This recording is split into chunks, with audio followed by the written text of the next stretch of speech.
Aulia Rahman serta Izzata Sabahana Faitulisba akan mempresentasikan mengenai materi kinetika kimia atau yang biasa kita pelajari dengan laju reaksi. Lalu selanjutnya untuk 3 poin utama yang akan dibahas pada presentasi kali ini mengenai pengertian dari kinetika kimia itu sendiri, lalu apa itu laju reaksi dan order reaksi, serta menghitung laju reaksi suatu senyawa yang bereaksi, ataupun menjawab soal-soal mengenai order reaksi dan laju reaksi. Selanjutnya kita masuk kepada pengertian dari kinetika kimia itu. Kinetika kimia ini atau juga biasa disebut dengan kinetika reaksi merupakan studi mengenai laju atau kecepatan di mana ketika proses kimia terjadi dan hal-hal yang mempengaruhinya. Kinetika kimia ini juga mengarah kepada mekanisme reaksi pada molekular level dari reaktan ke produk. Jadi kinetika kimia ini merupakan studi laju reaksi yang dimana membahas tentang seberapa cepatnya suatu reaksi itu dapat menjadi produk.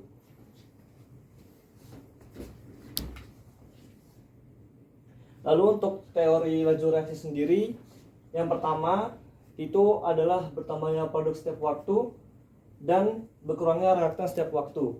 Kedua poin ini saling berkaitan, yang dimana saat reaksi itu berlangsung, maka reaktan itu akan berkurang seiring waktunya dan produknya akan bertambah mengikuti juga dengan waktu yang sudah berjalan, alias saat kinetika kimia berlangsung, laju reaksi berlangsung, maka reaktan itu akan berkurang dan cenderung ke arah produknya dan menambah jumlah dari produknya.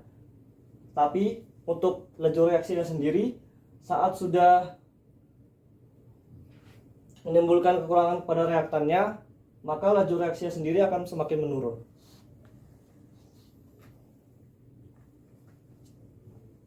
Selanjutnya, Izzata. Izin menambahkan untuk rumus laju reaksi itu sendiri, jika kita mempunyai reaktan yang R itu menunjukkan reaktan, yang P itu produknya. Nah, delta R ini adalah konsentrasi si R, terus yang P ini adalah konsentrasi atau molaritas si P. Nah, kita bisa hitung laju rata-ratanya. Nah, laju rata-rata itu kan berdasarkan interval waktu. Jadi seiring berjalannya waktu, delta T ini adalah selisih waktunya. Jadi misal dari detik keberapa sampai detik keberapa, itu detik yang akhir dikurangin sama detik yang awal, ini delta T. Nah, kenapa dia negatif? Karena tadi sesuai penjelasannya Rahman, kalau misalnya si reaktan itu bakal berkurang seiring berjalannya waktu, makanya dia tandanya negatif. Nah, negatif molaritas atau konsentrasi R per waktu. Jadi jumlah si R ini, jumlah si jumlah si reaktan R per satuan waktu. Nah, kalau yang produk ini kenapa dia positif? Karena sesuai teori laju reaksi juga, dia itu bertambahnya produk setiap waktu. Makanya dia di sini positif. Di sini konsentrasi P per satuan waktu atau setiap bertambahnya waktu. Jadi bukan jumlah ya, maksudnya selisih konsentrasi reaktan, makanya dikali negatif gitu kan ya, karena reaksi akhir dikurangi reaktan di posisi awal kan pasti akan negatif, makanya dikali negatif biar lajunya positif gitu. Nah, ini kayak contohnya di sini. Kita punya C4H9Cl dalam bentuk aqueous plus H2O liquid, menghasilkan produknya C4H9OH aqueous sama HCl aqueous. Nah, misal di situ waktu awalnya itu kan 0 ya, terus ada 50 detik, 100 detik, sampai di situ contohnya sampai 800 detik. Ini berdasarkan eksperimen. Nah, ini misal kita punya awalnya C4H9Cl yang dia berupa reaktan tadi, kita punya 0,1 molar gitu ya. Tapi sering berjalannya waktu, si C4H9Cl ini dia bakal terus berkurang gitu, sampai ketika dia itu menempuh waktu tertentu, dia tuh sampai 0,02. Nah, pasti di sini tuh menghasilkan si produknya itu dia akan semakin bertambah dari yang produknya dia nggak ada gitu ya. Yang awalnya reaktannya ada 0,1 molar, dia bakal menghasilkan produk di sini. Terus ada laju rata-ratanya dalam satuan molar per second. Nah, laju rata-rata itu sudah disampaikan juga sama Rahman tadi, kalau laju rata-rata itu seiring bertambahnya waktu dia itu semakin berkurang. Jadi awalnya kan dia 1,9 kali 10 pangkat negatif 4 molar per second. Terus dia bisa dilihat dari eksperimen gitu kan, waktunya terus bertambah, dia tuh berkurang gitu, laju rata-ratanya 0,56 kali 10 pangkat min 4. Nah, ini laju rata-rata dihitung dari perubahan konsentrasi C4H9Cl seiring bertambahnya waktu. Ini contoh reaksinya dari pengertian laju reaksi yang sudah dijelaskan sebelumnya. Nah, selain pakai tabel, biasanya plotting data laju itu lebih mudah pakai kurva. Karena kan kurva ini menggambarkan kayak nggak hanya di detik ke-50, tapi dia ada di sini detik-detik kecil yang bisa kita plot ke kurva yang di atasnya gitu. Nah, slope atau kemiringan kurva itu kayak gini ya. Ini tuh laju rata-rata. Soalnya kenapa laju rata-rata? Karena ini tuh kayak selisih average rate between 50 second dan 100 second gitu kan. Jadi ini misal 150 ke 50, makanya dia delta T-nya itu 150 min 50. Terus di sini tuh berapa sih molaritas si produknya ini, konsentrasinya. Nah, di awal yang pada 150 itu dia konsentrasinya 0,0290, di awal di 50 second itu dia konsentrasinya 0,0162, tinggal dikurangin aja di bagi sama seiring berjalannya waktu lah. Tadi interval waktunya kan 150 second sama 50 second, dapat kita 1,15 kali 10 pangkat min 5 mol per liter, ya mol per liter second. Terus ini kalau misalnya laju rata-rata. Kalau misalnya laju sesaat, dia tuh hanya di titik tertentu atau hanya di waktu-waktu tertentu. Misalnya di sini pada 50 second. Oh ya, dihitungnya pada 50 second aja. Di sini berapa sih molaritasnya? Di sini berapa sih waktunya? Oh, tinggal dihitung secara kalkulasi biasa. Jadi konsentrasinya berapa dibagi waktunya. Sama kayak di sini. Pada 150 second. Caranya juga sama. Ini namanya laju sesaat gitu. Nah, laju sesaat pada waktu 0 itu disebut laju awal. Laju reaksi semakin berkurang sering berjalannya waktu. Ini sudah dijelaskan juga. Nah, misal di sini kita punya 3 titik ya, di 0, terus habis itu di 50 second sama di 150 second. Laju reaksi yang paling cepat terjadi tuh di mana berdasarkan ini pengertian di sini? Di 0. Iya, di 0. Di sini dia laju reaksinya paling cepat, terus di sini titik ini baru di titik ini. Dia kan bisa dilihat gitu. Semakin di sini kan landai banget ya. Di sini Curam. tuh ya curam. Terus di sini agak landai gitu. Bisa kelihatan dari kurva waktu. Nah, Oke. Selanjutnya masuk kepada teori laju reaksi. Pertama itu ada 2 teorinya. Pertama itu adalah teori tumbukan. Reaksi akan berlangsung bila terjadi tumpukan antar partikel. Makin banyak tumbukan maka reaksi semakin cepat. Ini seperti mungkin saya dengan Izata memegang 2 batu, tapi batunya itu bertempelan dengan batu yang lain. Lalu Izata juga memegang hal yang sama. Lalu saat dilempar, ketika mengenai, maka bisa saja ikatan antara batu itu bisa lepas. Nah, dalam reaksi kimia itu jika ikatannya mudah dilepas, maka dia dapat memicu untuk membentuk ikatan baru ataupun senyawa baru selain dari ikatan asalnya. Maka untuk tumbukannya harus sempurna dan posisinya juga harus tepat. Makin banyak tumbukan juga laju reaksi yang ditimbulkan akan semakin cepat juga. Maka reaksi akan semakin mudah terbentuk. Lalu tidak semua tumbukan itu menghasilkan reaksi, hanya mempunyai energi cukup dan posisi tetap yang menghasilkan reaksi. Sudah saya sampaikan tadi bahwasanya posisinya harus tetap dan energi mungkin saat melemparnya harus lebih kuat agar ikatan itu bisa terlepas. Lalu untuk teori kompleks teraktifkan yang dimana merupakan cakupan dari energi aktivasi yang dimana energi hasil tumbukan minimal yang harus dipunyai oleh partikel agar menghasilkan reaksi. Jadi energi aktivasi ini merupakan suatu energi yang diperlukan agar dua senyawa ini bisa menghasilkan suatu senyawa baru atau bisa bereaksi. Jadi kalau misalnya energinya rendah, jadi tumbukannya itu tidak memerlukan energi yang sangat banyak biar melampaui energi aktivasinya. Kalau energi aktivasinya rendah, maka energi yang diperlukan buat bisa melewati energi aktivasi ini semakin mudah. Jadi kalau energi aktivasinya rendah, reaksi ini akan berlangsung semakin cepat.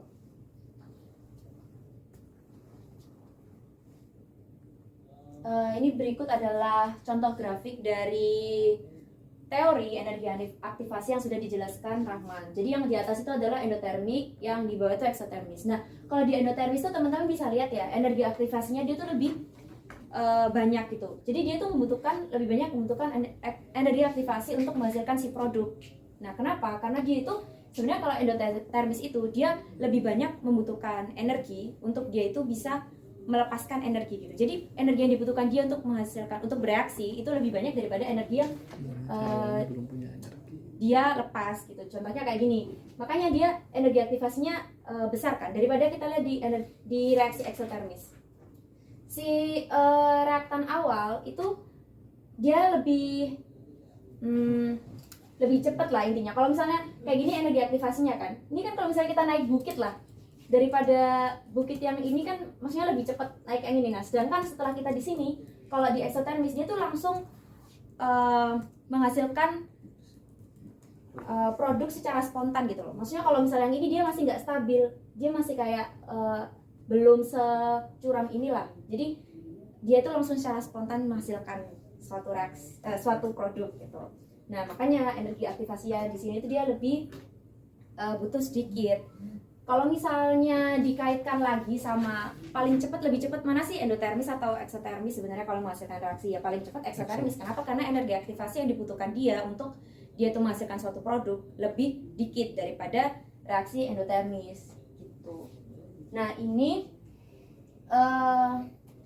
rumus tambahan aja sebenarnya. Kalau kemolaran itu kan jumlah mol terlarut dalam 1 liter larutan. Ini sudah kita pelajari juga, kayak molaritas sama dengan mol per volume, atau kalau misalnya dalam satuan mililiter ya 1000 per volume gitu. Kalau misalnya hubungan kemolaran dengan kadar larutan ya pakainya molaritas, rumusnya nih rho dikali 10 dikali persen kadar per mr. Pengenceran dan pencampuran larutan pakai N1 sama dengan N2, molaritas 1 kali volume 1 sama dengan molaritas 2 kali.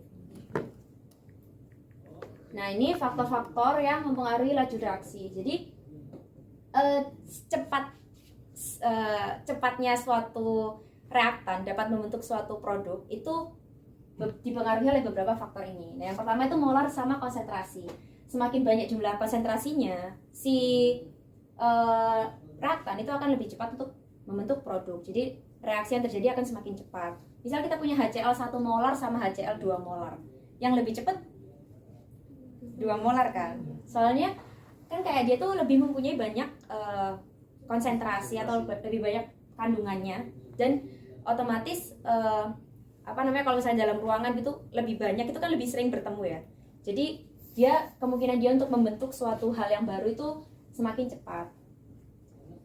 Nah, ini berlaku untuk aqua sama gas. Kalau misalnya yang kedua itu ada luas permukaan sentuh. Selain molar sama konsentrasi, luas permukaan sentuh itu juga mempengaruhi. Jadi semakin besar, di sini semakin kecil. Jadi kalau misalnya semakin kecil itu semakin dikit tumbukan yang terjadi, akhirnya semakin lambat laju reaksinya. Kalau misalnya semakin besar luas permukaannya, maka semakin cepat laju reaksinya terjadi, akhirnya kontak dia antar satu sama lain itu juga semakin besar. Nah, contohnya kayak kita punya gula halus sama gula pasir. Yang lebih cepat untuk larut dalam air yang mana? Gula halus. Gula halus ya teman-teman. Soalnya gini bisa kita lihat ya, uap lebih besar dari cairan, lebih besar daripada serbuk, lebih besar daripada butiran. Nah, si gula halus itu kan kayak butiran gitu kan. Kalau misalnya gula pasir itu butiran, kalau gula halus itu kan serbuk gitu. Nah, kenapa sih si gula halus ini dia lebih lebih cepat bereaksi gitu sama air? Soalnya kan dia kan kecil banget nih. Nah, otomatis secara kita sebenarnya lihat secara fisik itu nggak kelihatan. Cuma kalau misalnya sebenarnya dia itu berkontak semua permukaan di sekeliling gula halusnya itu dia berkontak seluruhnya sama si gula halus yang lain gitu. Partikelnya tuh semuanya hampir berkontak satu sama lain. Beda sama gula pasir. Gula pasir itu kan agak punya lebih besar ya dia ukurannya. Nah, kontak dia sama gula pasir lain itu bakal semakin kecil gitu, luas permukaan sentuhnya. Ini luas permukaan sentuh ya, bukan luas permukaan ininya. Iya. Gula Jawa. Terus yang ketiga ada katalis. Nah, katalis itu juga memungkinkan reaksi berlangsung lebih cepat atau memungkinkan reaksi pada suhu lebih rendah akibat perubahan yang dipicunya dalam reaksi. Nah, jadi katalis ini hubungannya sama energi aktivasi tadi. Kalau misalnya ditambahin katalis ini kan sebenarnya dia tuh nggak ikut dalam reaksi ya, dia cuma eksternal lah supaya dia tuh laju reaksinya itu bisa dipercepat atau menurunkan energi aktivasi. Jadi energi aktivasinya itu suatu reaktan bisa membentuk produk hanya dengan membutuhkan sedikit energi aktivasi dan dia lebih cepat otomatis kan laju reaksinya. Tuh. Selanjutnya ada suhu yang keempat. Nah, suhunya ini kalau semakin tinggi itu semakin cepat laju reaksinya gitu. Kalau misalnya suhu ini kan kalau misalnya tinggi, dia bakal meningkatkan yang namanya energi kinetik. Nah, energi kinetik itu kan bakal mengakibatkan adanya pergerakan satu sama lain. Nah, semakin tinggi energi kinetik, semakin banyak pergerakan, semakin banyak tumbukan yang terjadi. Nah, akhirnya laju reaksinya itu juga semakin cepat itu terjadinya.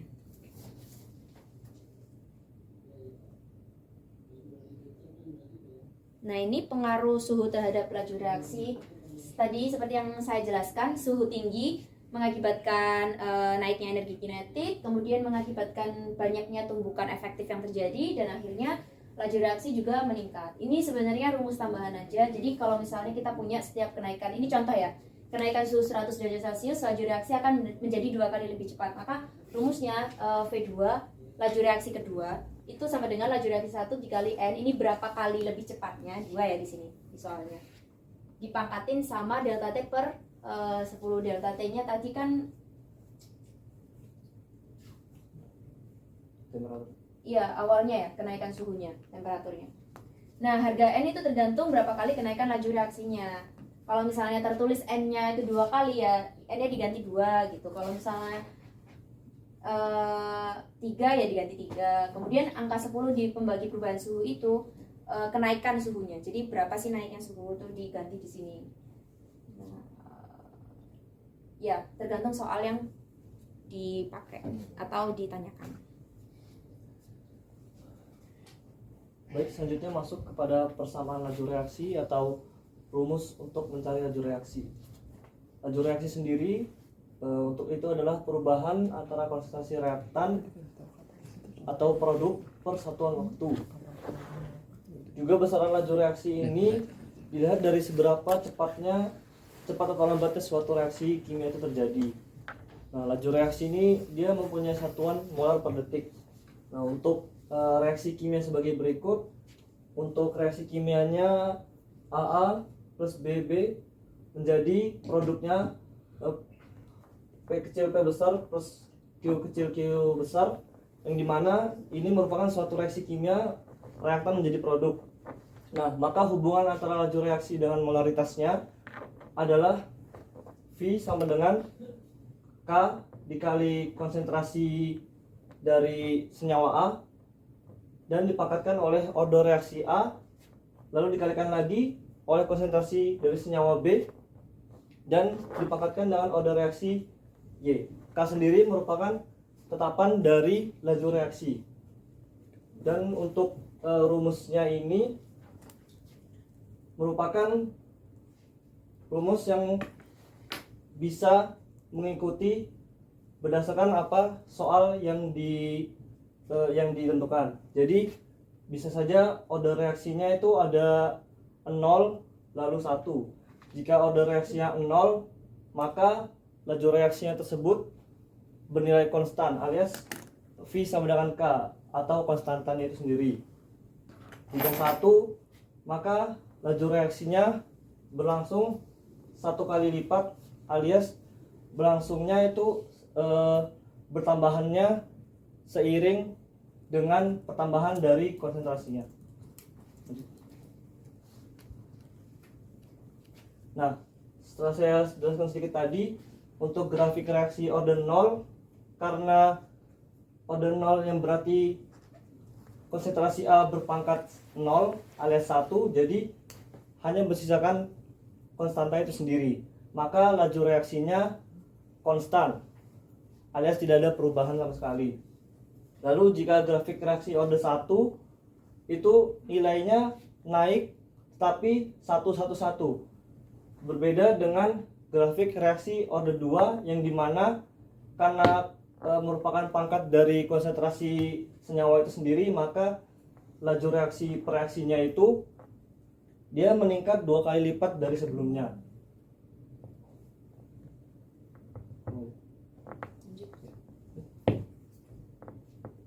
Seperti yang dijelaskan tadi, nah order reaksi itu kan tadi pangkat ya, dia itu pangkat molaritas dalam persamaan laju reaksi, atau namanya bisa disebut juga tingkat reaksi.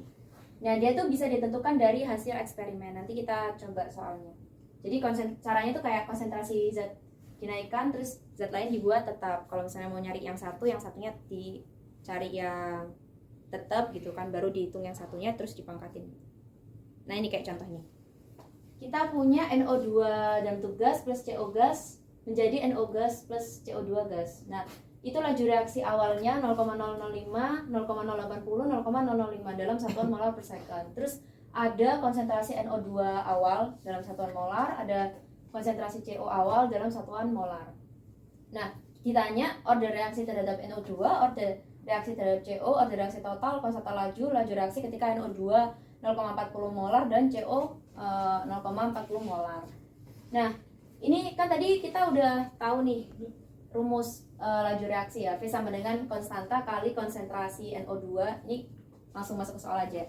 Konsentrasi NO2 pangkat X dikali konsentrasi CO pangkat Y. Nah, untuk menghitung si X atau order reaksi si NO2 itu kita harus membandingkan sama si CO. Nah, karena dia terhadap NO2 maka CO-nya yang tetap. Kita cari yang CO-nya tetap. CO-nya tetap yang eksperimen 1 sama 2 kan. Nah, makanya kita pakai eksperimen 1 sama 2 aja NO2-nya. Nah, ini kan V2 sama V1-nya di situ 0,080 ya. Sama 0,005. Terus kalau yang eksperimen 2 itu konsentrasi NO2 awalnya 0,40 diperkan sama konsentrasi NO2 yang eksperimen 1. Karena kan kita tadi pakainya eksperimen 1 sama 2. Soalnya CO-nya tetap. Terus habis itu dipangkatin sama X, karena kita mau cari X-nya kan, order reaksi si NO2 ini. Terus habis itu tinggal dengan perhitungan sederhana kita dapat ini 16, ini 4. Nah, X-nya dipangkatin sama X-nya jangan ketinggalan. Nah, akhirnya kita dapat order reaksi si NO2 atau apa namanya? Ya, order NO2 itu 2. Gitu. Nah, kalau misalnya kita mau cari order reaksi terhadap CO atau Y tadi ya. Nah, dibandingin sama si NO2-nya yang konstan. NO2 yang konstan tadi eksperimen berapa? Eksperimen 1 sama 3 ya? Nah, 1, 3. Akhirnya tinggal diperkan aja sama kayak contoh sebelumnya V3 per V1. V3-nya tadi 0,005, V1-nya 0,005 juga. Kemudian konsentrasi CO-nya itu di eksperimen 3 0,2, konsentrasi CO di eksperimen 1 0,1. Maka kita dapat order reaksinya 0. Nah, kemudian order reaksi keseluruhannya berapa? Order reaksi keseluruhan kan tadi kita udah dapat ya, order reaksi total X plus Y. Nah, X-nya tadi 2, Y-nya tadi 0. Berarti order reaksi total itu 2. Nah, selain menghitung order reaksi, tujuan kita di awal itu kan untuk menghitung laju reaksi juga. Nah, tapi laju reaksi ini kita salah satu aja. Karena kenapa salah satu aja? Sebenarnya laju reaksi itu kalau misalnya kita tulis ya, dia tuh rumusnya gini. Ini misal si reaktannya ya. Ini D suatu senyawa lah per dt gitu ya. Itu tuh sama kayak laju reaksi si laju reaksi si produk gitu. Cuma beda aja. Kalau yang ini kan karena dia Minus. berkurang terhadap waktu, karena kan reaktan ini bakal hilang gitu, bakal minus produknya Iya. setelah. Ya. Nah, ini sama aja sebenarnya. Makanya kita cuma butuh di sini satu eksperimen aja. Misal saya mengambil eksperimen 1. Nah, di eksperimen 1 itu kelajuan laju reaksi reaksinya itu kan 0,05. Terus dapat NO2-nya 0,1, CO-nya 0,10. Nah, ini kita dapat apa namanya? Ini kayaknya aku salah hitung. Ini pangkat 2 ya, teman-teman. Ini pangkat 0. Pakai Nah, pangkat 2 sama aja ya. Ini 0,1 kali 0,1 kan 0,01 bener ya. Benar. Nah, ini Nah. jadi konstantanya kita dapat 0,5 per molar second. Oke. Ye. Nah, laju reaksi tadi ditanya lagi kalau misalnya NO2-nya 0,4 molar dan CO-nya 0,4 molar. Ya udah tinggal dimasukin. Tadi kan pangkat 2 ya, ini tinggal dikali aja. 0,5. Tadi kita dapat dari sini 0,5 terus 0,4 dikali 0,4. Akhirnya kita dapat 0,08 molar per second atau 8 kali 10 pangkat min 2 molar per second. YouTuber. Gitu ya. Tarikan dulu. Gampang sekali kan? K-nya Jadi penting. kalau yang delta konsentrasi itu konsentrasi awal kurang akhir atau akhir kurang awal? Akhir kurang awal. Oh, oke. Gitu. Makanya apa namanya yang ini Minus. dia bakal minus. Soalnya dia kan pada apa selisihnya tuh dia pasti minus gitu. Pasti dia berkurang. Sama. Laju reaksinya sama berarti. Iya. Udah ya, udah. Terima kasih ada yang Sekian terima Udah ada yang kasih. nanya? Mungkin dari teman-teman. Kalau bisa silakan. belum nanya kemarin ya. Ya ya, saya mau nanya. Ya Elsa Amalin. Pertama mungkin yang pertama itu apa sih maksudnya posisi tetap yang di reaksi tumbukan itu loh, dan kenapa posisinya harus posisi tetap, terus kenapa energi reaktivasi itu rendah kalau reaksinya makin laju gitu. Gitu. Kenapa apa? Kalau apa Energi laju aktivasi. reaksinya makin cepat itu energi reaktivasinya makin rendah gitu. Energi aktivasi. Kenapa energi aktivasi makin rendah? Kalau Iya. reaksi Mana makin lanjut. kemarin atau nggak cepat aja? Saya nggak mau apa? Oke. Mau jangan oke dulu.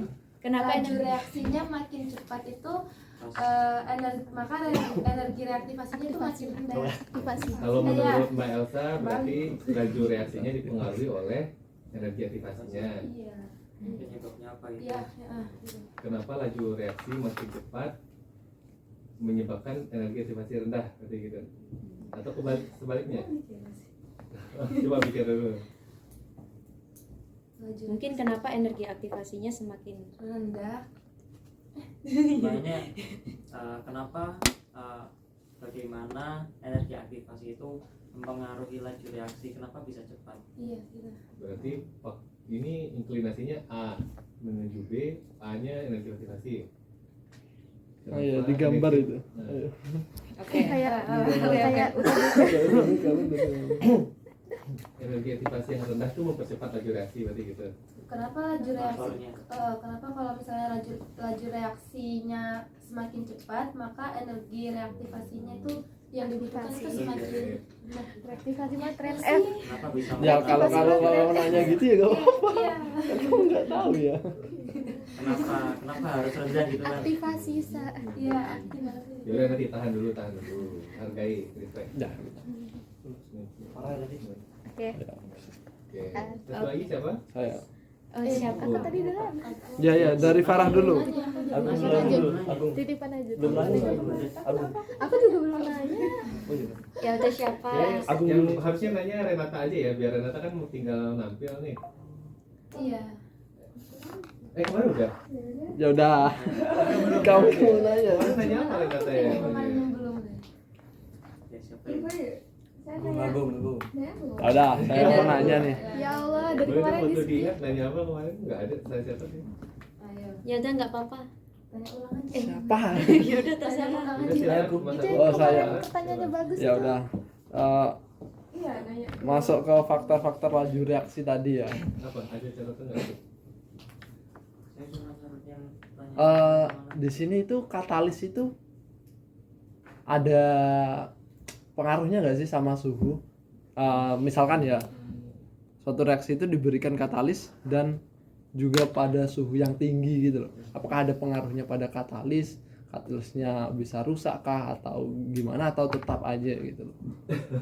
Teman-teman coba kalau mau nanya itu diorganize dulu ini nih pertanyaannya. Tadi pertanyaan awalnya kalimatnya katalis itu ada pengaruhnya nggak terhadap suhu? Sekarang iya. kalau suhunya tinggi katalisnya rusak apa nggak? Berarti ini suhunya mempengaruhi katalis atau katalisnya mempengaruhi suhu? Saya ya itu dua-duanya Pak. Saya nggak tahu yang Ini nggak apa-apa ya, bakal- kita di sini kalian harus nggak apa-apa salah ya. Next maksudnya itu adalah dipelajari adalah ketika kita mau Oke. pertanyaan kita harus yakin dulu opini kita tuh mau apa, A mempengaruhi B atau B mempengaruhi H. Jangan nggak apa-apa, jangan ragu gitu maksudnya. Di make sure dulu di dalam ini ya. lebih ke pikirannya. anu aja sih Pak. Suhunya itu mempengaruhi Katalis katalisnya atau tidak berarti ya. Iya. Jadi kalau tadi kalimatnya saya baca terus nih, katalis ada pengaruhnya nggak terhadap suhu, itu loh yang mas aku tanya. Paham bedanya ya? Ya siap Kalau Pak. pertama itu katalis akan mengubah suhu reaksi atau tidak gitu. Kalau yang mau ditanya sebenarnya adalah suhunya mempengaruhi katalis atau tidak kan itu ya? Iya benar. Oke, Nah, sudah. Atau silakan ada lagi? Mbak Izata atau Mas Rahman. Langsung. Mungkin dari saya untuk menjawab yang pertanyaan Elsa terkait posisi tetap, maksudnya posisi tetap saat reaksi tumbukan itu apa? Nah, jadi suatu senyawa kimia, suatu molekul kimia itu saat bertumbukan itu dia pastinya memerlukan posisi ataupun arah yang tepat.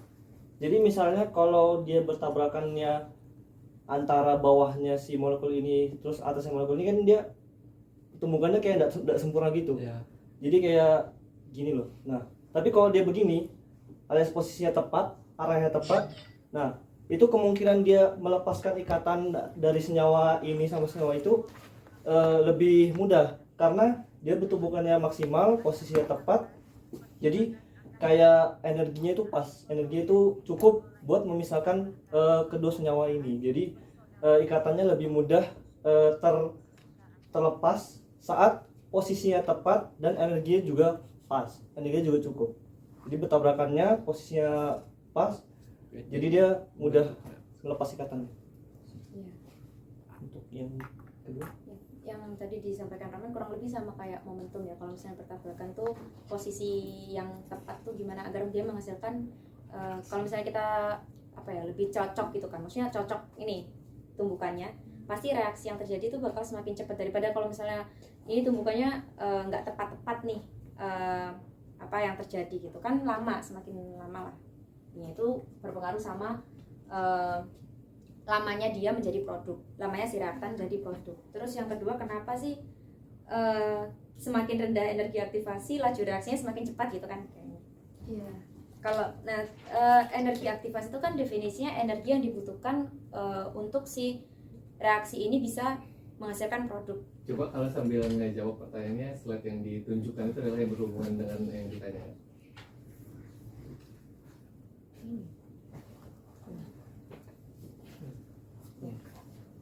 Lihat di grafiknya aja ya. Jadi si misal nih kayak di endotermis, energi aktivasinya kan dia besar. Nah, si reaktan itu membutuhkan banyak energi aktivasi. Dia tuh butuh banyak ini, setinggi bukit ini untuk dia tuh bisa menghasilkan produk gitu. Jadi energi aktivasi yang dibutuhkan dari reaktan untuk dia menjadi produk itu dia bakal lebih tinggi. Jadi lebih apa kalau kayak gini? Lebih lama kan? Ya. Dia akan menghasilkan si produk ini. Beda sama kayak yang energi aktivasinya dia lebih rendah atau dia lebih kecil gitu. Jadi kan cuma butuh misal segini aja, oh dari reaktan sudah bisa jadi si produk ini seiring berjalannya waktu yang lebih cepat daripada energi aktivasi yang lebih lama. Insya Allah. Yang gimana ketiga, dari Yang lain ada yang mau bantu jawab, nambahin? Atau ada pendapat lain? Mau nambahin Ya, nggak? boleh. Silakan. Yang apa namanya posisi tetap itu menurut saya kata-kata yang lebih pasnya itu arah yang tepat. Jadi bukan tetap tapi tepat. Tepat. Lebih ke itu sih Pak. Terus kalau dari saya tuh selain apa namanya tadi mungkin tumbukan sempurna, lonting sempurna ya, yang kita pelajari pas fisika SMA gitu kan. Mungkin juga ini Pak terkait sama apa elektronegativitas senyawa gitu Pak, sebuah molekul. Jadi misal kayak H2O, O-nya 1 di tengah, terus hanya dua di kanan dan kiri, bentuknya tersusun, Simetris. iya sesuai dengan elektronegativitasnya oksigen dan hidrogen. Kalau misalnya misal H2O bereaksi sama NaCl, Na jadi Na+, Cl jadi Cl-. Berarti kan Na+ lebih cenderung tertarik ke si oksigen. Karena kan dia plus sama O minus. Nah, kalau misalnya dia lentingnya tabrakan ke arah H+, nah berarti kan dia akan tertolak gitu, Pak. Iya, Nah, itu menurut saya juga itu ya dari segi persebaran muatan si molekul juga berpengaruh. Kalau menurut saya seperti itu, Pak. Oke, makasih Mbak Farah. Jadi itu koreksi yang bagus ya, tepat ya, bukan tetap. Iya. Yang kedua, sebelum lanjut,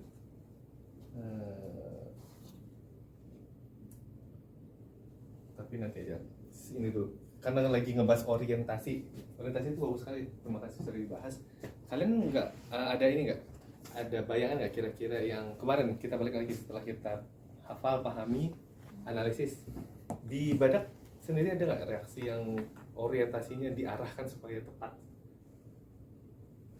CO2 absorpsi absorber sistem plan 1. Gimana tuh? Silakan Mbak Agung, Mbak Idata, Mas Agung. Kalau saya ya Pak, Bulat dulu siapa yang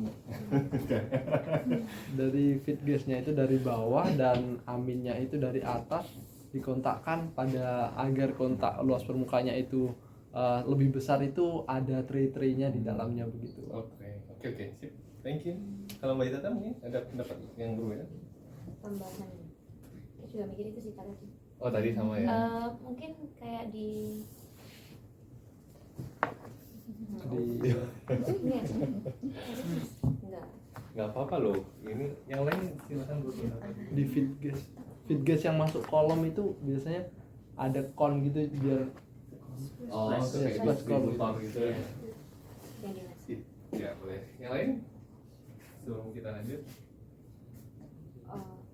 Ikatan Ini tuh reaksi ya, levelnya partikel bukan physically yang Oke, sebesar oke. kon atau distributor atau tray gitu. lanjut. Dan satu benar. Saya mulai kaget langsung, wih, hebat nih. Kurang mati gitu. Ya karena cuma plus 1 kayaknya ada reaksi ya. Tapi itu it's a good thing kalian tahu. Ada lagi loh sebenarnya reaksi kita pembuatan hipoklorit. Oh, Tahu nggak kalian? natrium hipoklorit yang Iya. diinjeksikan. Diinjeksi ke Di cooling water. cewek. Nah, Oh, cewek. itu reaksi itu. Pakai sel ya. Iya. Orang nggak banyak yang padahal nggak ada reaksi, ada kecil tapi. Tidak masih. Itu yang beneran reaksi. Kalau absorpsi sebenarnya nggak terlalu reaksi banget ya, dia cuma nempel sebentar nanti pisah lagi gitu. Yang di WTP juga ya Pak. Ya reaksinya tapi levelnya bio reaction gitu ya, dibantu oleh bakteri. Kalau besi plus itu Pak, O2 Siklus O2 gimana? yang dari dia Oh, IRF larut, maksud oh. di aerasi maksudnya Iya, ya. Ion dari exchanger. dia larut jadi Aerasi Fe3+. dimasukkan ke dalam, dimasukkan udara di Di blow blow ke dari air sumur sehingga mengendapkan Iya. ion-ion Fe gitu kan ya. Fe3+. Ya. Cuman kalau yang orientasi tadi jawabannya sudah benar plan 1. Cuman bukan physically kayak gitu ya. Yang lain menyerah saja. Jadi orientasi itu kalian tahu kita pakai apa kemarin kalau menyerap CO2 atau acid gas ya, bisa saja ada H2S AMD. di kilang lain ya. Kan kita kebetulan nggak punya aja gitu ya. Menggunakan apa? AMD. AMD. AMD itu apa kepanjangannya? Activated methyl diethanol amin. Activated methyl diethanol amin. Activated methyl diethanol amin itu sangat umum sekali di mana-mana ada gitu ya. Activatednya itu apa? Piperazine. Piperazine itu apa sih sebenarnya? Kalian udah pernah nyari nggak sih? Katalis. Katalis. Nah, piperazine bukan katalis sih sebenarnya. Salah satunya adalah dia pengorientasi tadi. Dia mengorientasikan reaksi MDA itu kan. Kalau reaksi itu yang kompleks ya, itu ada beberapa mekanisme kan ya. ada langkah 1, langkah 2 gitu kan, jadi bisa milih mau jalur yang mana kan, seperti itu.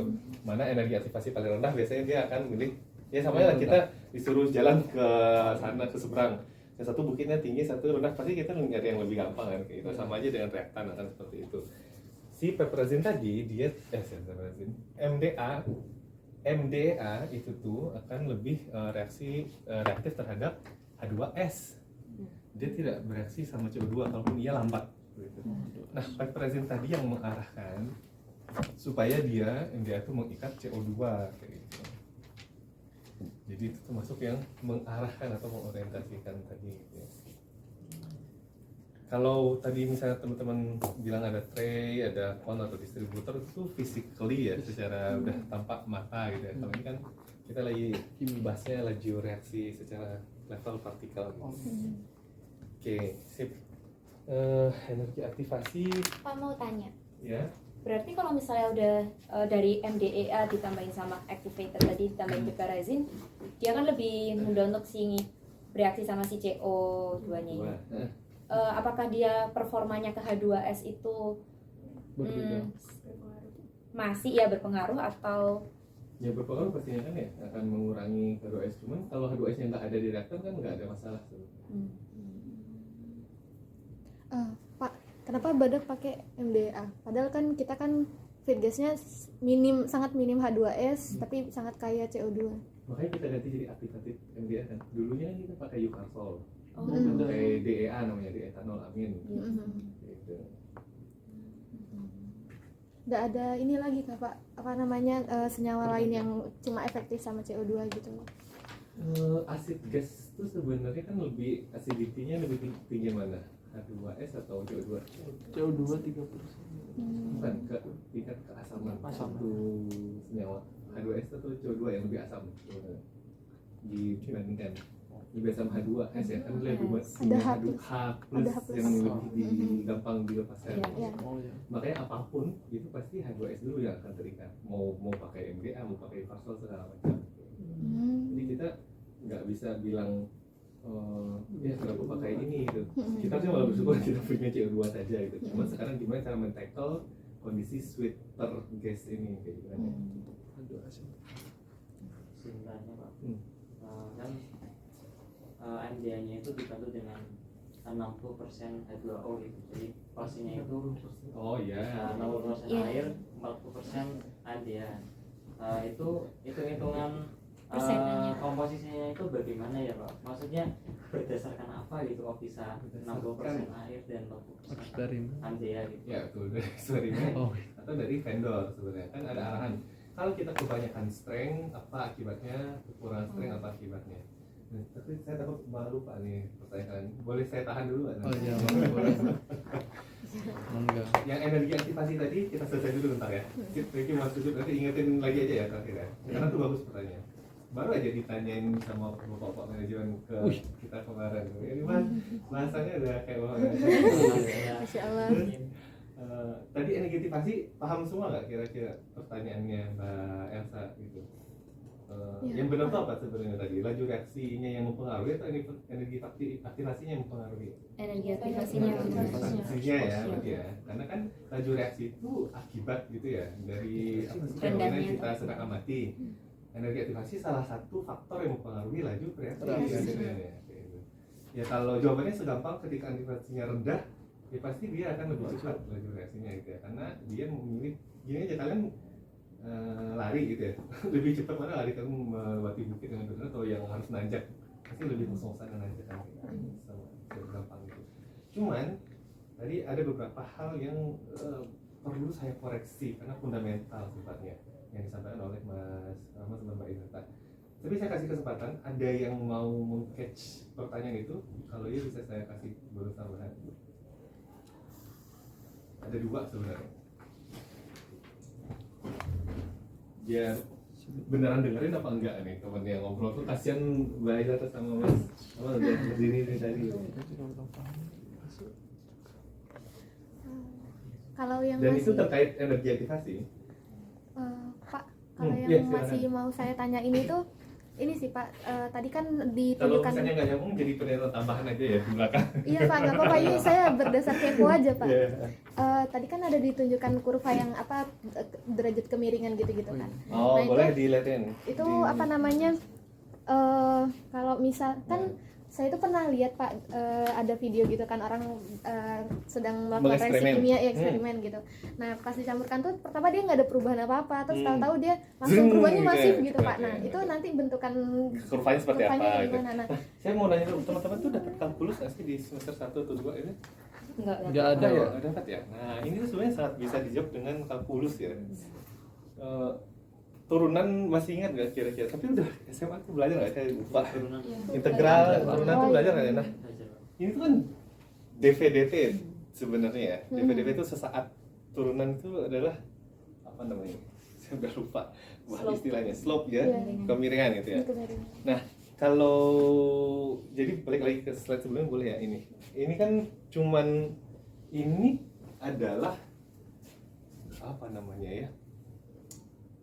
Integral tuh fungsinya apa sih? Jadi agak susah saya nih. Kalau misalnya teman-teman diajarin kalkulus, itu fungsinya sebenarnya harus tahu berapa sih kita belajar integral sama diferensial gitu. Itu kan semua mempartisi ya supaya kita makin akurat gitu. Iya.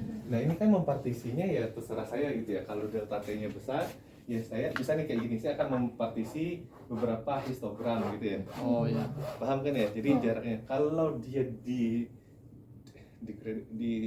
diferensialkan itu, kayak kita bikin histogram itu jadi seolah sebaris gitu. Sehingga delta t-nya tadi yang sangat kecil gitu. Jadi mau sesaat, mau delta, intinya itu sama ya gitu ya.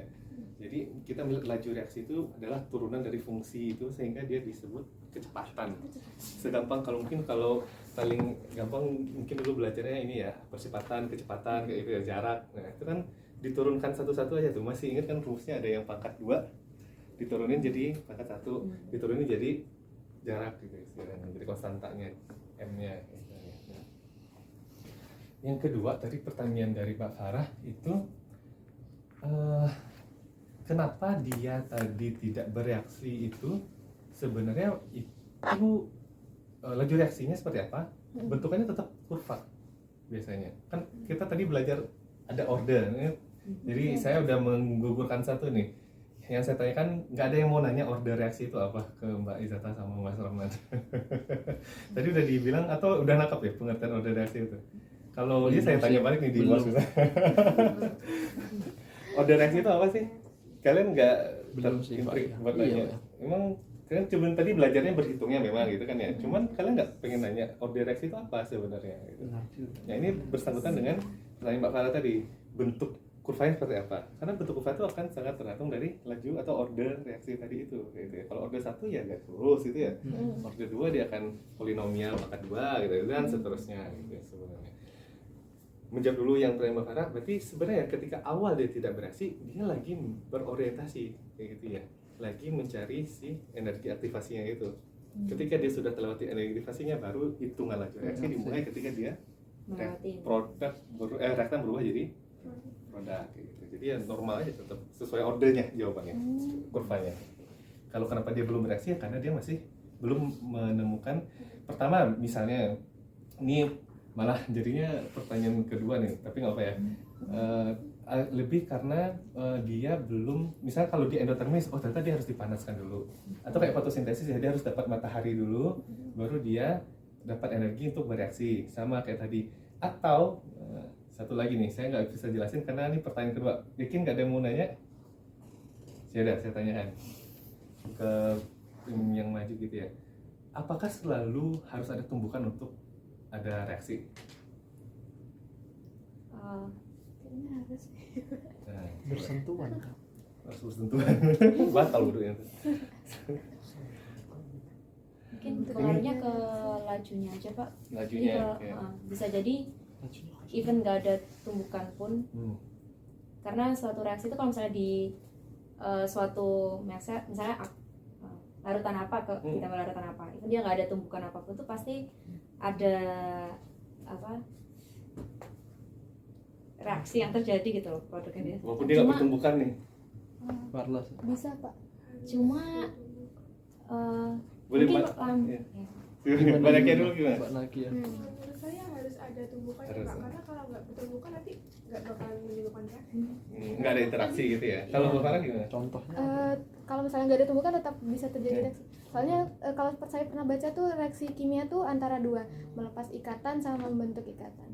Itu benar nggak Pak? Benar sekali. Maksudnya kalian ini agak aneh. Karena saya kira kalian akan benar jawabnya, tapi ternyata kayak tadi ya jawabnya plan Beda. 1. Padahal sebenarnya plan 1-nya benar, cuman belum betul tepatnya. Mbak Farah tuh tadi udah ngasih contoh loh sebenarnya ada reaksi tanpa ada tumbukan. Cuman nggak dijawabnya barusan, padahal malah yang lain. Tadi Mbak Farah tuh nyebut NaCl, kalian masih ingat nggak sih NaCl tuh Na jadi NaO jadi NaCl pun nggak ada tumbukan kan sebenarnya. Yang lebih gampang lagi, orde 1 reaksi. Ini balik lagi ya ke orde. Ini sebenarnya nyambung nih semuanya. Yang orde 1 itu apa sih contohnya reaksi ini? Peluruhan ya, radioaktif, uranium. Kan lepas aja ikatannya. Kan tadi ya ada perubahan, nggak hanya pembentukan ikatan tapi juga pelepasan ikatan gitu. Ya, peluruhan nggak ada reaksi, nggak ada tumbuhan ya bereaksi gitu. Jadi nggak selalu. Nah balik lagi ke pertanyaan perbahasan kita sebelumnya tadi itu. Jadi energi aktivasi tadi bisa nih dia nggak jalan karena apa? Nggak selalu harus nunggu energi. Memang waktu energi aktivasinya belum tercapai kayak gitu. Jadi bukan berarti kuvanya dari slope-nya datar tuh tiba baru ini enggak. Itu nggak dihitung laju reaksi. Laju reaksinya ketika dia melewati energi aktivasi ke bawah gitu ya.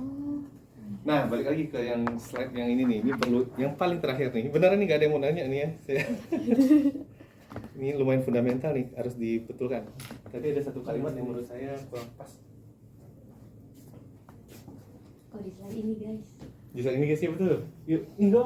Kalau siapa tahu wisata yang ini. Ayo Mbak, kalau yang anggap aja ini bebas buat semuanya boleh. Bentar. Termasuk Mas Rahman Mbak wisata. dalam kiri. Tadi ada satu pertanyaan menurut saya tuh fundamentally wrong. Nanti yang dilepas berarti.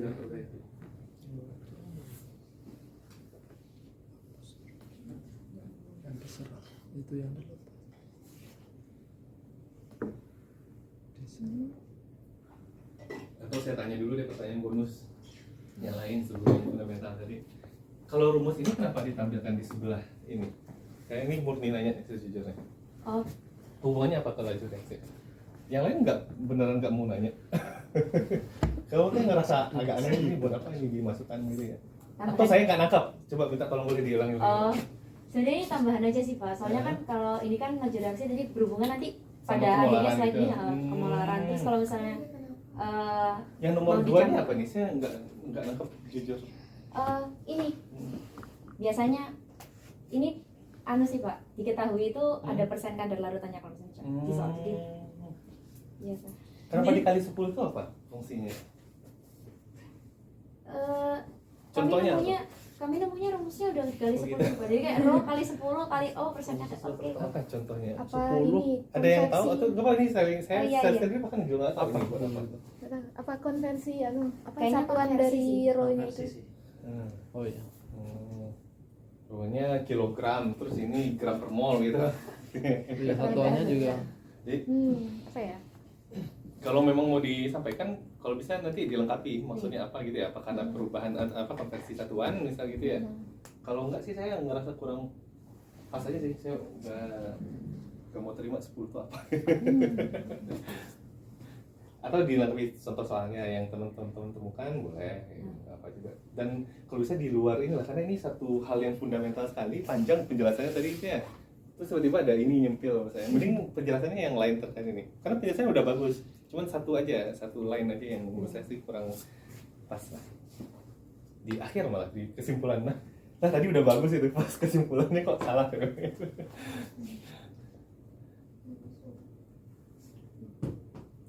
Ini apa kita lihat, ada perbedaan apa Energi grafik absorber. antara Absorber endotermik sama Endotermik. exotermik. Nah tadi Mbak Izata bilang apa antara hubungan dua itu? Mbak Izata sendiri boleh punya kesempatan juga loh kalau mau koreksi, bisa dapat tambahan hubungannya 5 bonus 5 poin.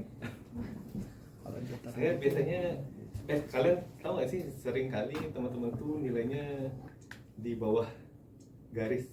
Misalnya kemarin tuh banyak deh yang nilai 79 gitu ya. Kan nanggung banget ya dapat A gitu ya.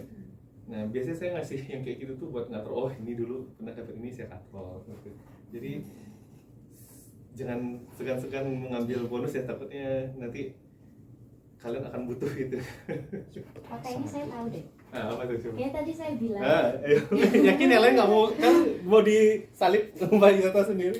Ya udah boleh, sekalian gak ada yang mau tuh. Kayaknya ya, nanti kalau ada yang mau nambahin nggak apa-apa guys. Nah misal ini kayak eksotermis ini kan energi reaktannya sebenarnya dia bukan lebih tinggi daripada si endotermis ya, cuma kalau misalnya eksotermis itu dia energi, dia tuh eksotermis kan merilis gitu, jadi energi yang dirilis, jadi produk sama reaktan itu bakal Di atas dan di ada bawahnya. energi yang dirilis. Kalau sini kan ada absorb energi, jadi bukan energi reaktan si endotermis yang lebih kecil daripada si eksotermis, itu sebenarnya sama, cuma yang produk ini dia apa? rilis, yang satunya absorb. Itu sabdunya bagus, makasih Mbak. Itu yang mau saya koreksi juga. Cuman ada satu lagi yang lebih fundamental.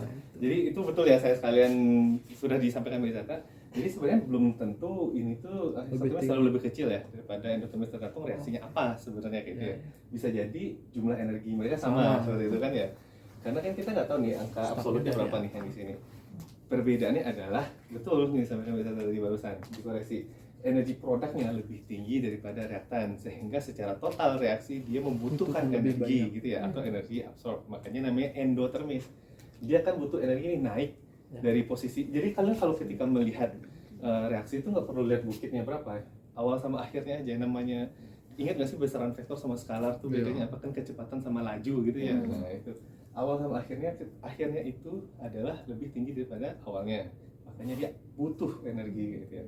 Eksotermis kebalikannya, karena di bawahnya sebenarnya kan kita nggak tahu, ini nggak ada yang pernah tahu ya, ini kan dari reaksi, dari eksperimen kita baru akan tahu ya. Kita cuma tahu awal sama akhirnya itu berapa produk sama reaktan yang kita ketahui di dalamnya, itu dia mekanisme. Ini kan bisa double ya, bisa double bukit ya. Kalau misalnya kita punya 2 kali mekanisme step reaksi, misalnya kayak gitu, Pak. ya banyak ya Yang jenisnya. Ini intermediate. paling sederhana nih sebenarnya. Katalis salah satunya juga sama, dia kadang bisa menurunkan EA atau bisa membuat 2 bukit sehingga dia 2 kali jalan. Misalnya Gitu juga katalis itu bisa. panjang, salah satu orientasi juga katalis bisa juga katalis. Intinya adalah ketika energi produk lebih rendah daripada reaktan, berarti dia akan nantinya secara totally akan merilis energi, alias itu exotherm, kan merilis energi gitu ya. Termodinamika, coba diingat-ingat lagi kemarin belajarnya apa? Ada yang namanya lingkungan, ada yang namanya sistem. Nah, ini udah saya kasih kata kunci. Ayo, ada nggak yang mau membahas fundamentally apa yang kurang pas tadi?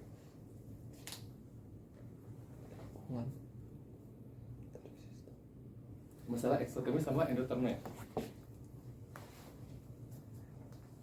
Yang itu kakak, kalau nggak salah tadi dia bilang kalau endotermis tuh lebih dingin, eksotermis lebih panas. Yang itu bukan? Oh itu juga betul.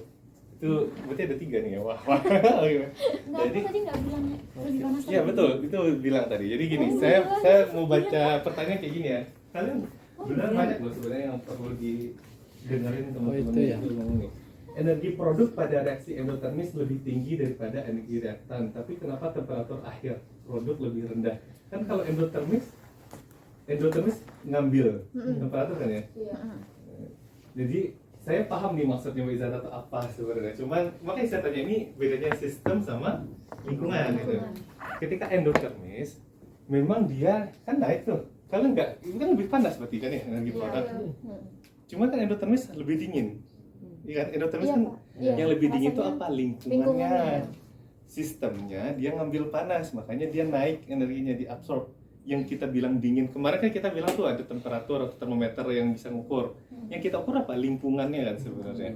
Lingkungannya yang dingin. Kebalikannya eksotermis, lingkungannya memanas, Iya. tapi sistemnya sendiri menurun kayak gitu. Jadi itu tadi lah energi ini kebahas satu lagi. Mantap, thank you Mbak Sarah. Terakhir satu aja. Satu lagi tuh kata kuncinya selalu. Mbak Ida tadi bilang Selalu. eksotermis selalu seperti ini, endotermis selalu seperti ini. Laju reaksinya, ngomongin kita lagi bahas laju reaksi. Oh, Laju reaksi. eksotermis selalu lebih cepat daripada endotermis. Nah, itu ya, jawabannya ya. Itu betul apa enggak? Enggak ya. Enggak ada yang namanya eksotermis selalu lebih cepat daripada endotermis. Fakta pendukungnya pertama sudah dijelaskan tadi kita sebelumnya. Enggak selalu ini tuh lebih rendah daripada yang ini. Itu dulu. Yang kedua, yang ketiga, laju reaksi itu dipengaruhi oleh ini udah dijawab sendiri sama teman-teman sebenarnya di sini. Nih, faktor laju reaksi itu apa aja? Ada 4. Ada nggak masalah dia endoterm atau eksoterm di sini? Tidak. Nggak ada. Jadi benar-benar tergantung dari reaksinya siapa ya, reaksi reaktannya siapa gitu, produknya apa, mekanisme yang harus dilewati apa saja itu. Jadi tidak ada hubungan sama sekali mau itu endotermus atau eksotermus terhadap laju reaksi. Oke. Sip. Ada lagi yang mau ditanyakan mungkin? Tadi ada PR, Mas Yusuf tadi nanya apa? Kalian nggak ada yang mau ingatin? Tadi kurang Pikiran sama katalis ada pengaruhnya nggak sama suhu? Kamu Iya. Oh iya, itu loh. pertanyaan ini belum ya? Iya. Jangan jawab dulu, boleh. Yang main dulu. Jadi ada pengaruh apa enggak? boleh diulang nggak pertanyaannya maksudnya? Oh iya. Katalis ini tuh pada suatu reaksi kalau ada katalis dan contohnya pada suhu tinggi itu apakah ada pengaruh terhadap katalis terhadap suhunya gitu. Oh, apakah katalisnya bisa rusak? Ya, pokoknya kayak gitu loh. Atau katalisnya malah bekerja lebih baik di suhu tertentu tinggi? Atau emang nggak ada hubungannya katalis itu. Ya udah gitu. Kayak di apa namanya? Di Katalis itu Parazin. sebenarnya satu mata kuliah khusus lagi ya kalau mau belajar. Sedih banget aku. Banyak Dan semua. takut salah deh. Nggak apa-apa, nggak apa-apa. Ya, Sepengetahuannya aja. Nggak ada nilai negatif ya teman-teman ya. Apapun yang teman-teman sampaikan pendapatnya itu walaupun kurang tepat itu akan menjadi pembelajaran dan pasti akan saya ngasih nilai positif. Mungkin saya kasih contoh yang ada di kayak di plan 1 itu ya. Jadi kan kita punya si MDEA ini. Kalau misalnya suhu MDEA ini kan sebenarnya harus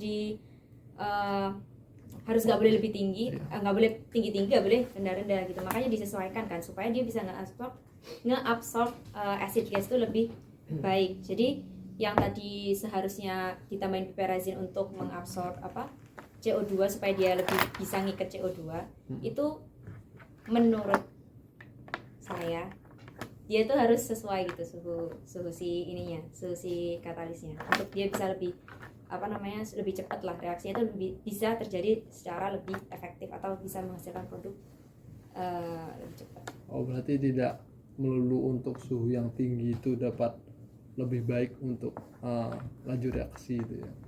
Lebih cepat gitu. Kalau misalnya based on setahu Satu-satu. saya di plan 1, kalau misalnya lebih tinggi, semakin tinggi itu kan si aminnya bakal rusak juga kan.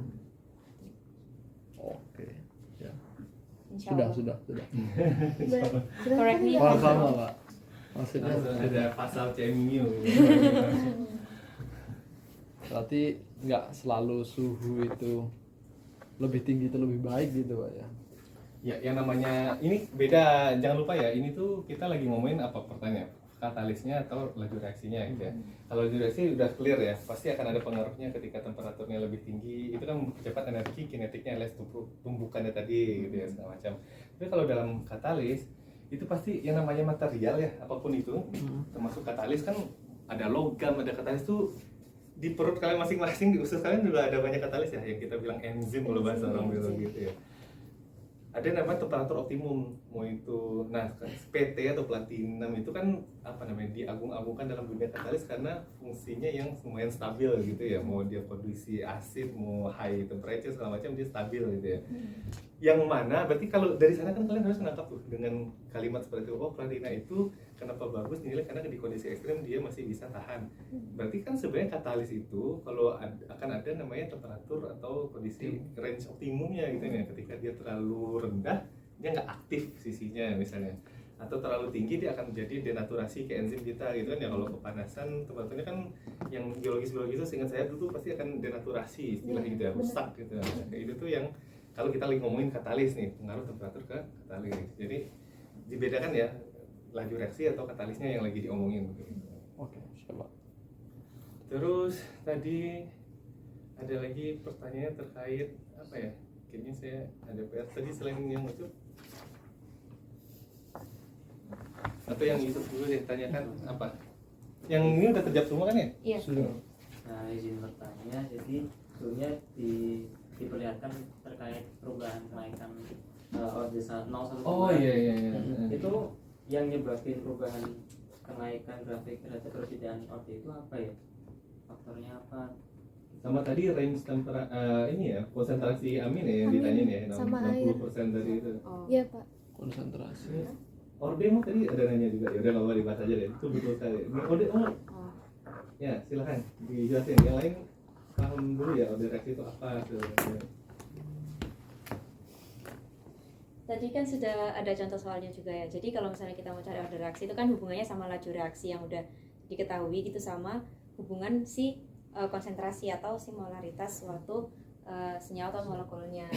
Jadi mana ya tambahannya ya. Nah, hubungan antara si konsentrasi senyawa atau konsentrasi di dalam reaksinya itu, entah itu produk atau reaktan, sama si laju reaksi, kan tadi ada perbandingannya gitu ya. Terus habis itu ada pangkat molaritasnya. Molaritasnya kan kita pangkatin gitu. Nah, itu namanya order reaksi.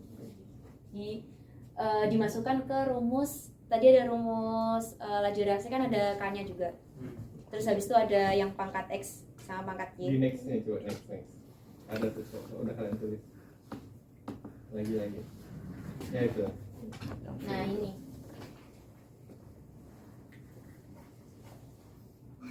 Itu kurang panahnya kan atau memang belum di next aja? kurang panahnya. Oh, yang di Kurang reaksi. panahnya ya? Kenapa cuman dipengaruhi oleh reaktan nggak produk? Ini karena yang lain udah tahu jawabannya atau memang belum nanya aja? Itu ada di list saya loh, lumayan.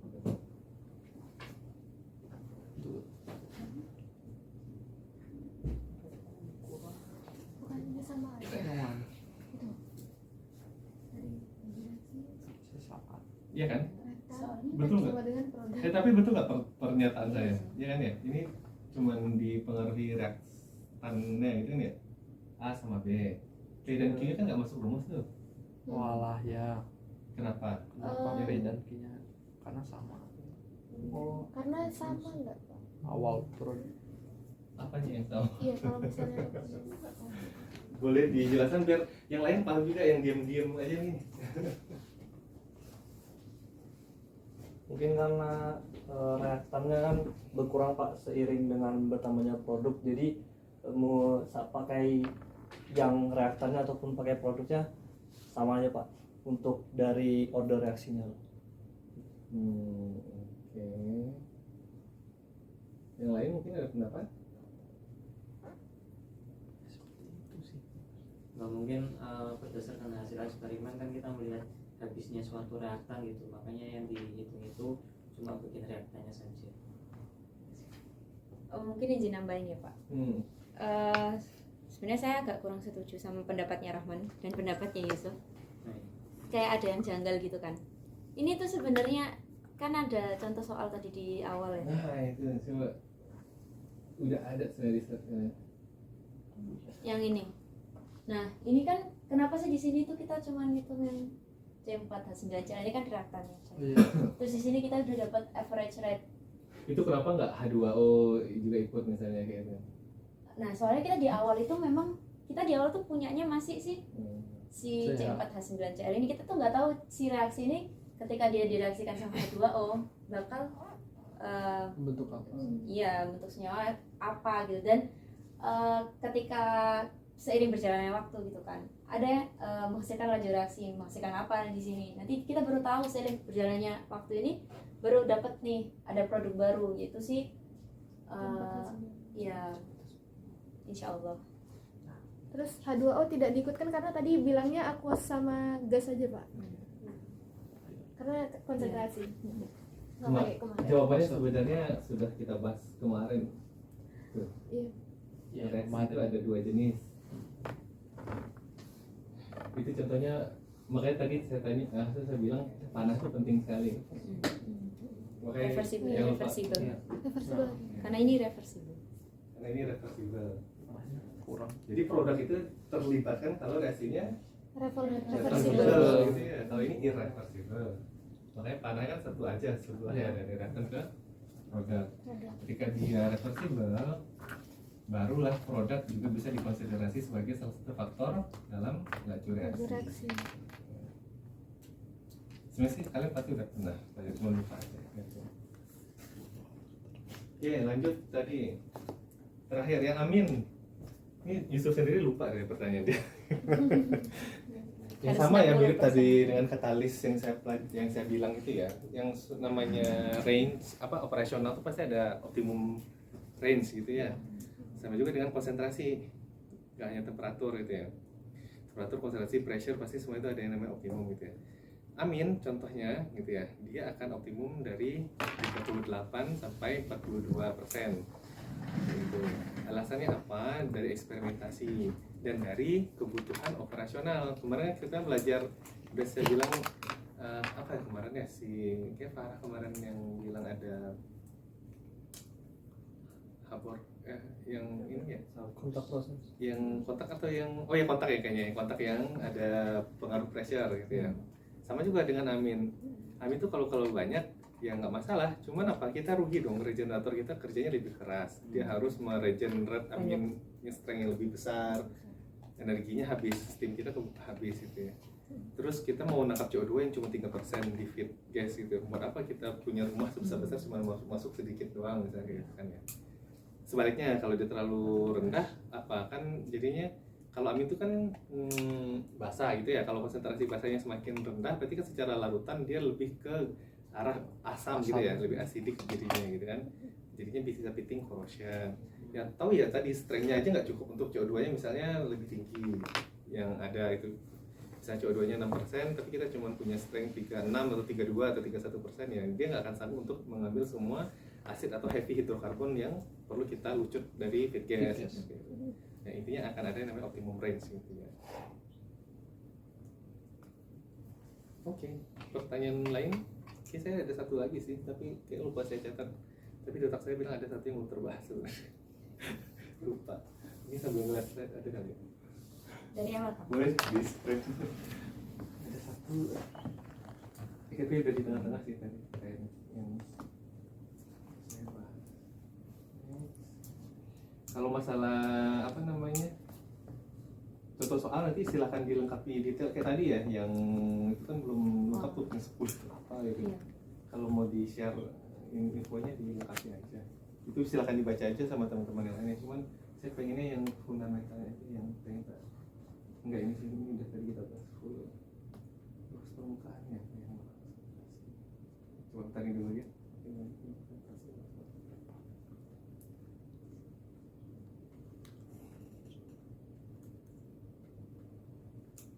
Oh iya, kayaknya katalis ini ya, katalis sama negatif aktivasi deh.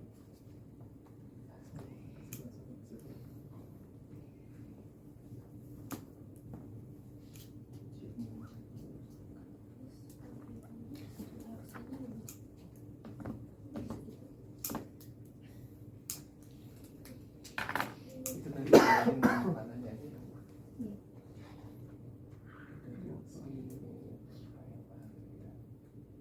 Kalau yang ini ada pertanyaan nggak yang teknis hitungan doang ya ini ya? Paham kan sebenarnya ini kan matematis aja ya, kita memilih suatu konstanta yang sama biar bisa dicoret untuk mendapatkan Bandingkan yang lain. persamaan lebih sederhana gitu aja ya.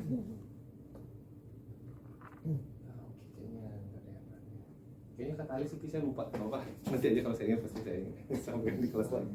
Oke, kita lanjut terakhir ya, grup terakhir. Berikan aplaus buat Mbak Izata, Mbak Roman.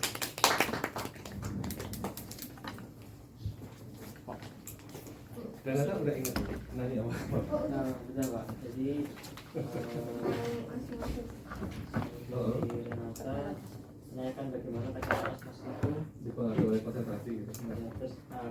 ya, terus kenapa tekanan osmosis itu bisa terjadi dan dipengaruhi oleh apa dan kenapa zat itu bisa Jadi sama dong sama yang saya juga nanya osmosis kan ya kemarin sebelumnya, nggak nangkep zatnya. Oke. Iya makanya. Oke.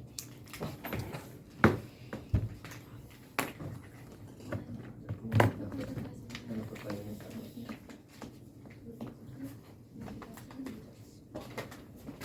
Nanya ke kelompok itu.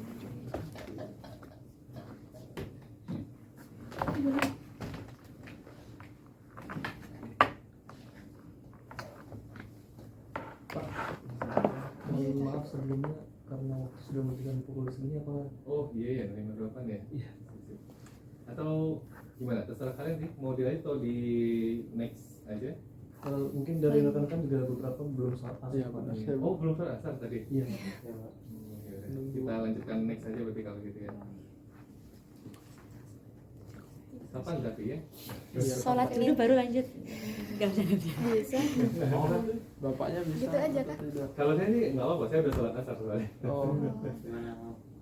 bisa Mau seperti itu. ditungguin, sholat. Ada yang Mending mau ada selesaikan acara nggak? presentasi Iya. Boleh nggak apa sholat dulu aja. Ya udah. Sholat dulu. Iya. Nanti balik lagi gitu ya. Bapak tidak apa-apa.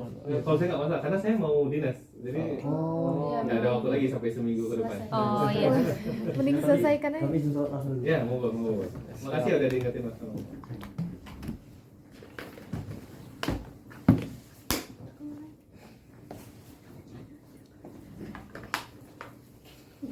Orang belum presentasi. enggak ke mereka dan sholat Aku sholat. udah 2 anggotanya udah pulang. Makasih ya Pak izin. Yuk, mau. Makasih Pak.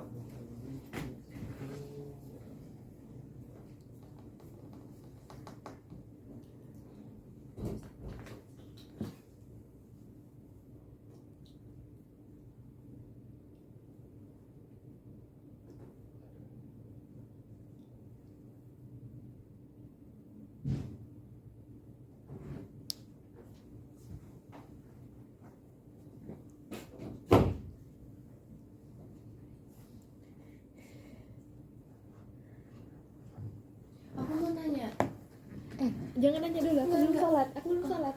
enggak ini analisis sedikit pertanyaanku. Kenapa konsentrasinya lebih banyak maka laju reaksinya lebih cepat? Bukan Mungkin ini pertanyaan karena kamu. lebih Makin banyak yang tabrakan. bukan. Jadi ya reaksinya jadi lebih cepat. Misal di BLC ada angkatan 12 dan 13 kan pasti banyak rebutan kursi. Tapi kenapa dia hanya di aqueous dan gas? Maksudku kenapa enggak Karena di dijelasin. liquid dan anu? Liquid kan Sedangkan itu full semuanya. Susah. Dia satu jadinya. komponen. tadi pembahasan yang tadi tuh yang dia nunggu waktu dulu baru langsung berubah warna gitu kan, itu kan aku lihat ada video juga yang kayak gitu, tapi dia tuh kayak beda-beda gitu loh kecepatan reaksinya. Iya, tergantung kayak tadi kata bapaknya, tergantung orientasi, tergantung energi aktivasi. Jadi misal dia pas masuk dia gitu loh. Jadi kayak